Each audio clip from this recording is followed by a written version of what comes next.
Hello and welcome, everybody, to another episode 37 of Last Week in Quantum. I'm your host, Bill Roth. This is the show where we review the week's news in the world of quantum and its impacts on the world of cybersecurity, AI, and more. And with us to discuss it is, as always, my sidekick, Brandon Dennis, Director of Operations at QSecure. Welcome, Brandon. Thanks, Bill. And Elizabeth Green, SVP of Customers and Ecosystems at QSecure. Elizabeth, welcome. Thank you very much. All right, let's begin. We've got three big articles today, and the first one comes from Inc. about how quantum computers could help hackers defeat encryption, and longtime listeners of this show will know that. Brandon, take us through it. What does Inc. have to say? Pretty general article here out of Inc. The summary I pulled: many encryption algorithms in use today are based on techniques developed nearly 50 years ago. I thought that was interesting. They've served us well, allowing people and businesses to send emails globally, shop online, move company data from the cloud confidently. It's going to change since researchers believe quantum computers capable of breaking today's encryption will arrive. Elizabeth, wanted to get your take. Could you share more about what the upgrade cycle looks like as we transition to post-quantum cryptography? Absolutely. And this will come as no surprise to any of you, but we've been working with old encryption. So they're saying 50 years. I sometimes say RSA was 30 years ago. But another thing you said, Brandon, in that article was data in motion. So data over the internet, data over a network. Those are the types of things that are in trouble from quantum computers. That's the type of encryption that is going to be impacted here. And I get this question all the time: what about the data that's sitting somewhere in our mainframe or in our data center? And that data is in pretty good shape. And the reason it's in pretty good shape is because it uses different types of encryption, typically something like an AES standard. And that is not currently in our lifetimes that we know of, and things change all the time, but that is not currently an encryption standard that we're expecting to be broken. So the encryption standards that are going to be broken are things like RSA, and we luckily now, as about 3 weeks ago, have a whole new set of post-quantum algorithms that are available for use. One thing that NIST said when they released these post-quantum algorithms is, we think these are good for now, given what we know. We should immediately start moving over and using these new algorithms. However, they're going to be changing. Those algorithms are not going to be a final set of algorithms. And what we're expecting to see is that over time, the algorithms are going to evolve. Different countries might have different algorithms that they'd like to use. Quantum technology is going to continue to evolve, and sometimes in ways that we can't yet predict. And so what we're expecting is we will have whole libraries of algorithms that are going to be used. So for now, we've got a handful of algorithms that get those into your systems and do it in a crypto agile way, is what I would say. That way you can rotate in the algorithms now, and you can start managing them in a way that allows you to easily upgrade them in the future, so that you're not stuck in this, although there's new ones, we got to spend a couple of years doing this again. Get it all organized one time now, use crypto agility, put it in your environment, and always forevermore have this continuous inventory at your disposal. Yeah, in summary, folks, make sure you're ready for the upgrade cycle that's heading our ways. And Elizabeth talked about a number of great ways to do that. Quick reminder, folks, you can find the links to all the articles mentioned today in the show notes. And if you want weekly quantum updates, subscribe to our YouTube channel and podcasts on Spotify, Apple, YouTube Music, and iHeartRadio. Stay up to date on the top news in quantum with Last Week in Quantum. Next up, we have an article about Big Blue, Medium Blue, IBM's big bet on Quantum-Centric Supercomputer. Brandon, tell us a little bit more about it. Yeah, absolutely. This one's diving into hybrid computing. So the quotes I pulled: today's quantum computers are now scientific tools capable of running programs beyond the brute force ability of classical simulation.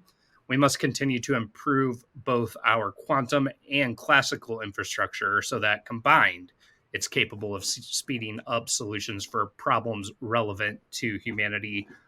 Elizabeth, I like to hear kind of a Just a high level view of have you explain hybrid computing to the audience? So hybrid computing is actually, it sounds difficult, but it's simple. It's just using more than one kind of computer to solve a challenge. And so IBM, I love IBM. I spent 17 years there. I started my career there. And if you go to this article, actually, you see lots of pretty pictures about what these different types of computers look like. IBM was behind the supercomputers.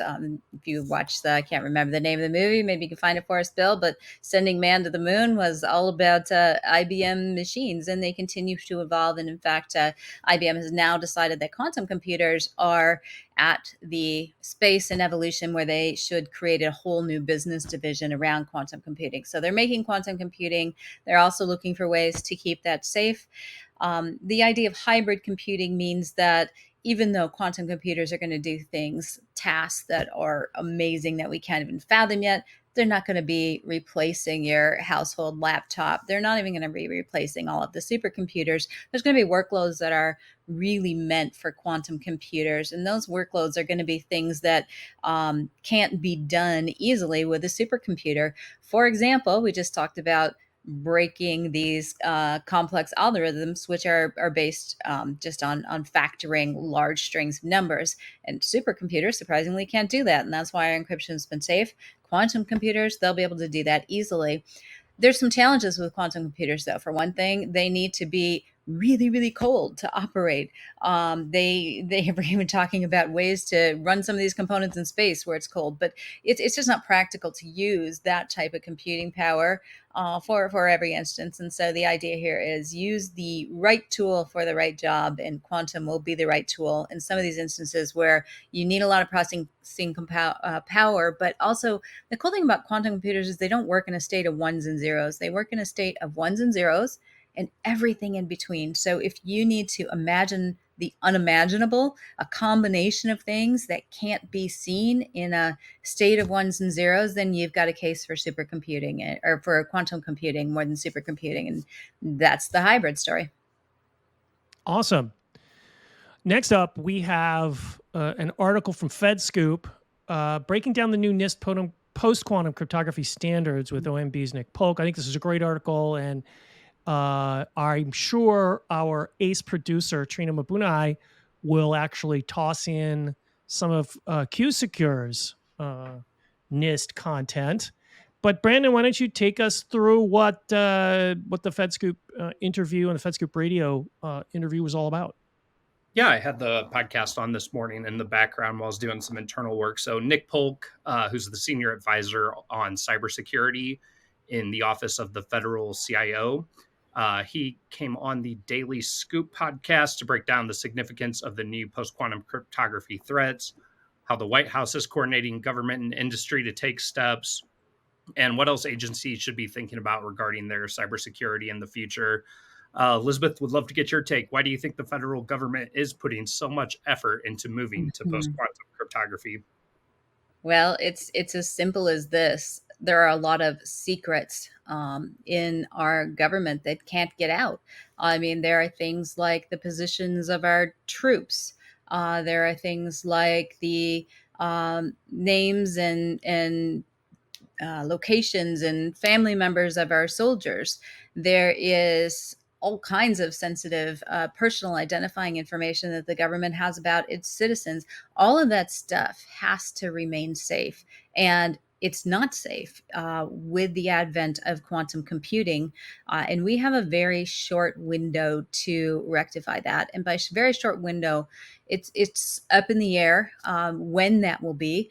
Some people say as early as 3 years. And you look at some of the advents that are happening and cooling quantum and quantum hardware and the things that are being developed every day. There are new announcements, and you think, wow, I hope it's not 3 years because we won't be ready.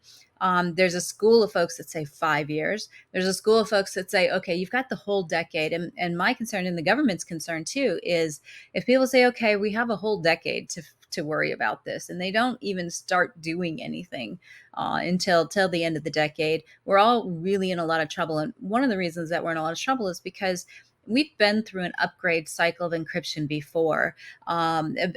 Years ago, when we went to the RSA standard, 30 years ago, I think, it took on average 5 years to upgrade that technology.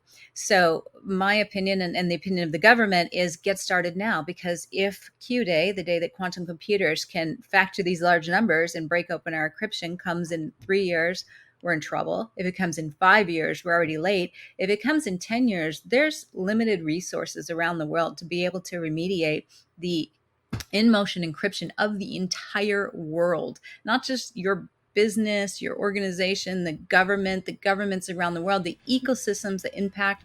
That's a lot of work that has to happen. It's not optional. It has to happen. And the government is saying they're mandating, and they're putting money at government organizations saying you have to start now. And they're strongly advising other organizations to do the same. Well, folks, you heard it here first. Q Day. I think we're now going to start taking bets as to when that will happen. And if that name doesn't put chills down your spine, then you're not paying attention. I think more of this becomes important as well, because as really the kind of international landscape is changing, and we are moving, some would say, backward to an era of great power competition. And some of our fellow countries are not necessarily always friendly towards us, and this becomes very, very serious, and another reason why the federal government would want to pay attention to this. For sure. It can be weaponized against us, and so it's time for us all to work together and make the world a little safer. Absolutely. Well, that's all for today's show. I'm your host, Bill Roth, and with us this week has been Brandon Dennis, Director of Operations, and Elizabeth Green, SVP of Customers and Ecosystems at QuSecure. Thank you to you both. Thanks, Thank you. Thank you, Brandon. Thank you, Bill. All right, folks, we'll see you next week on Last Week in Quantum.